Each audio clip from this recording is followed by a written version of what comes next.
2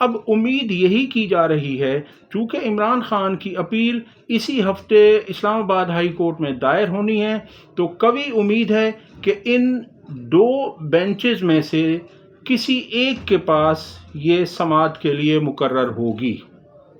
سننے میں جو ذرائع بتا رہے ہیں اور جو ہمیں لگتا ہے وہ یہ ہے کہ ممکن ہے کہ یہ پہلے بینچ کے سامنے لگے، یعنی جس کی سربراہی چیف جسٹس عامر فاروق اور ان کے ساتھ جسٹس انعام امین منہاس ہوں گے۔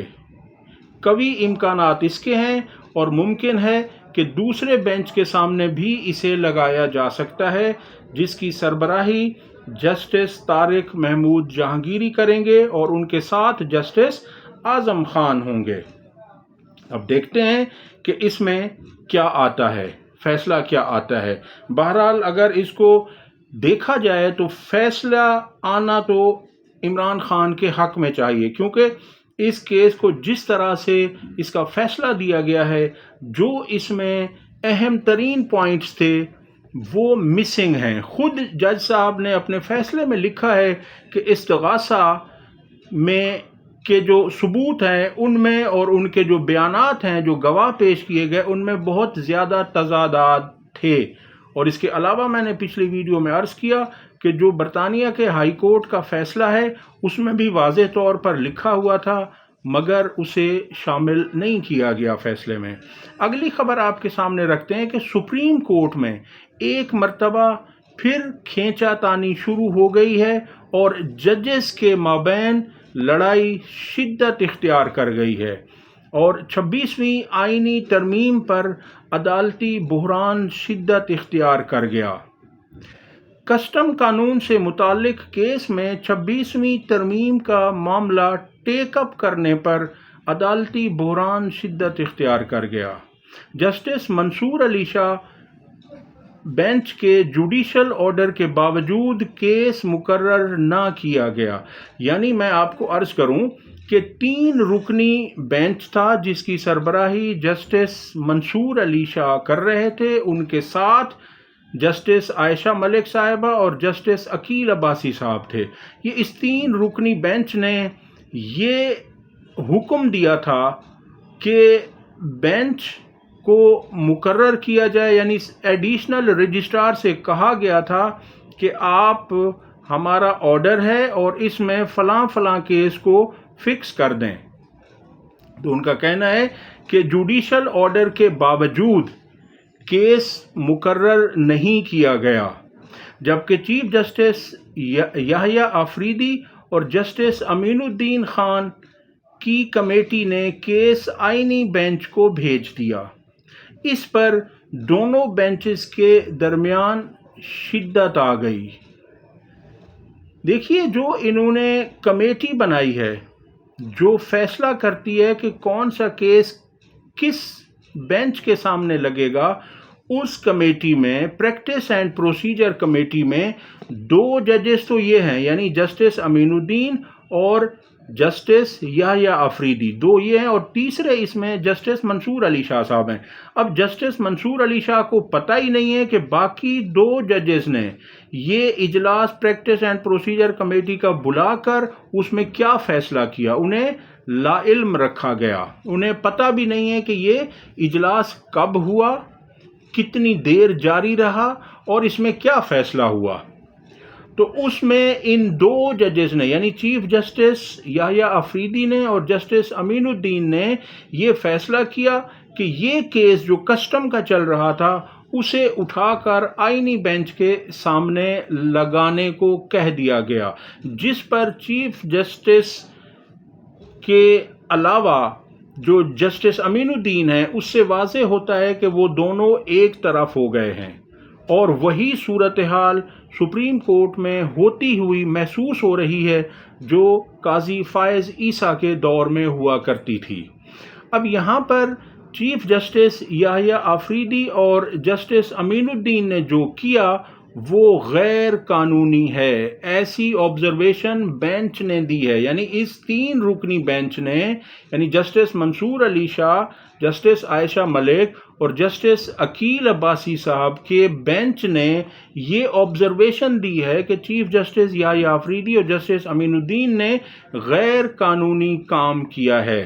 جسٹس عائشہ ملک کا کہنا ہے کہ جو کچھ ہوا وہ آج تک نہیں دیکھا۔ جسٹس منصور علی شاہ نے عدالتی حکم ہونے کے باوجود ایڈیشنل رجسٹرار کو کاز لسٹ سے کیس ہٹانے پر توہین عدالت کا شو کاز نوٹس جاری کر دیا۔ یہ بھی پہلی مرتبہ ہوا ہے کہ ایڈیشنل رجسٹرار سپریم کورٹ نے ہی شو کاز نوٹس توہین عدالت کا جاری کیا ہے۔ چیف جسٹس یحییٰ آفریدی اور آئینی بینچ کے سربراہ جسٹس امین الدین نے کمیٹی کے رکن جسٹس منصور علی شاہ کو مطلع کیے بغیر، یعنی انہیں بتائے بغیر، انہیں اطلاع دیے بغیر ہی پریکٹس اینڈ پروسیجر کمیٹی کا اجلاس طلب کر کے سپریم کورٹ کے حکم کے برخلاف آج وہ بینچ تشکیل نہیں دیا جس میں آئینی بینچ اور ریگولر بینچ کے بیچ اختیار سماعت سے متعلق بحث ہونا تھی۔ اصل میں جسٹس منصور علی شاہ صاحب نے اس لیے کہا کہ اس کے اوپر فیصلہ ہو جانا چاہیے کہ کون سا کیس ریگولر بینچ سنے گا اور کون سے کیسز آئینی بینچز سماعت کریں گے۔ Deputy registrar supreme court Zulfiqar Ali عدالت میں پیش ہوئے تو ان کے اور ججز کے درمیان جو مکالمہ ہوا وہ میں آپ کے ساتھ شیئر کر رہا ہوں۔ ججز کمیٹی اجلاس ہوا، ایسا کہنا ہے ڈپٹی رجسٹرار سپریم کورٹ کا۔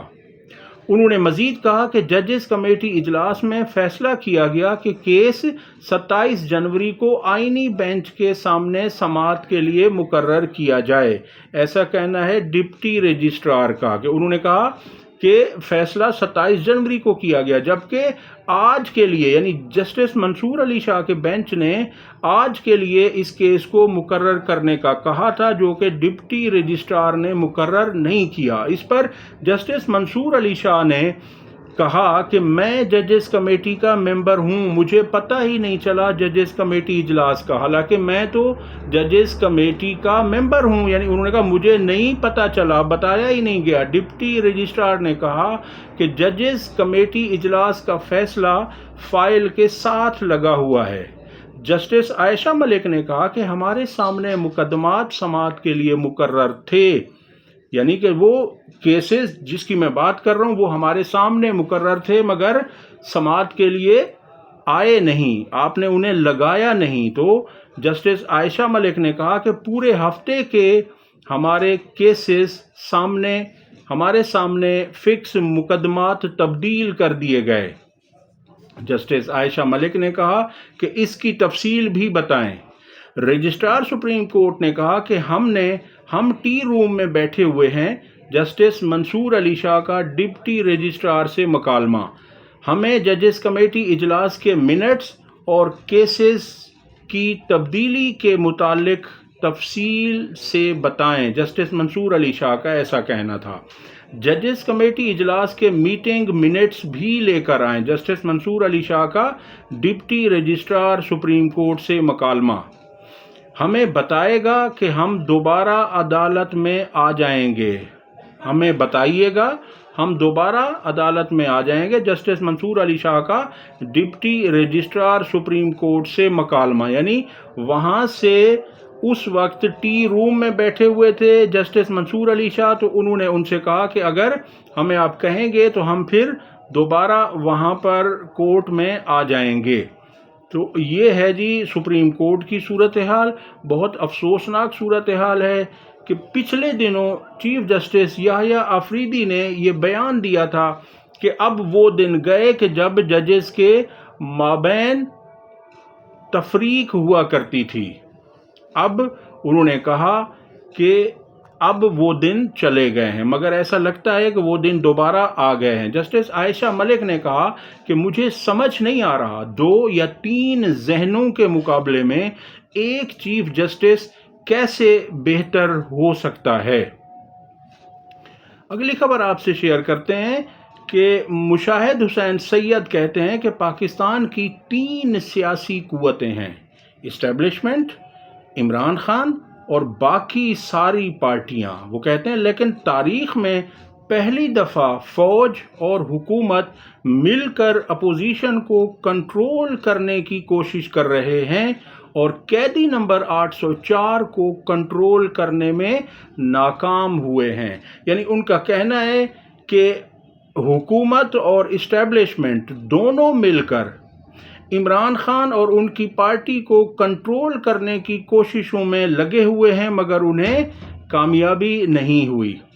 آج اسلام آباد میں ایک کیس کی سماعت کے دوران جسٹس محسن اختر کیانی کے سابق چیف جسٹس قاضی فائز سے متعلق غیر معمولی ریمارک سامنے آئے ہیں۔ ان کا کہنا ہے کہ منی ٹریل ثابت کرنا تو بہت مشکل کام ہے۔ منی ٹریل کا ثبوت تو قاضی فائز بھی نہیں دے سکے تھے، ایسا کہنا ہے جسٹس محسن اختر کیانی کا۔ یعنی ان کے سامنے انہیں بھی پتہ ہے کہ یہ کوئی منی ٹریل قاضی فائز نہیں دے سکے تھے۔ مصطفیٰ نواز کھوکھر کا کہنا ہے کہ عمران خان کو قید کی سزا دینا ایسا ہی ہے کہ بارش میں کھڑا شخص جو بھیگ رہا ہو، آپ اس کے اوپر پانی کی ایک اور بالٹی ڈال کر اسے سزا دینے کی کوشش کریں۔ عمران خان پہلے ہی جیل میں ہے، اسے سزا کی کیا پرواہ۔ ان کا کہنا تھا کہ آپ نے جو اتنا ظلم کیا، اس طرح کے فیصلے دیے، اتنی سزائیں دیں، اس سے آپ نے عمران خان کی مقبولیت میں اضافہ کر دیا ہے۔ انہوں نے کہا آپ مزید بھی جتنی سزائیں دیتے جائیں، اس سے عمران خان، ان کی پارٹی اور ان کی مقبولیت کو کوئی فرق نہیں پڑے گا، بلکہ ان کی مقبولیت بڑھتی چلی جا رہی ہے، اور یہ سب آپ کے غلط فیصلے ہیں کہ آپ نے عمران خان کو اتنا مقبول کر دیا۔ یہ ایسا کہنا ہے مصطفیٰ نواز کھوکھر کا۔ اب تک کے لیے اتنا ہی۔ اگر ویڈیو پسند آئی ہو تو لائک اور شیئر کریں، چینل کو سبسکرائب کریں۔ اللہ حافظ۔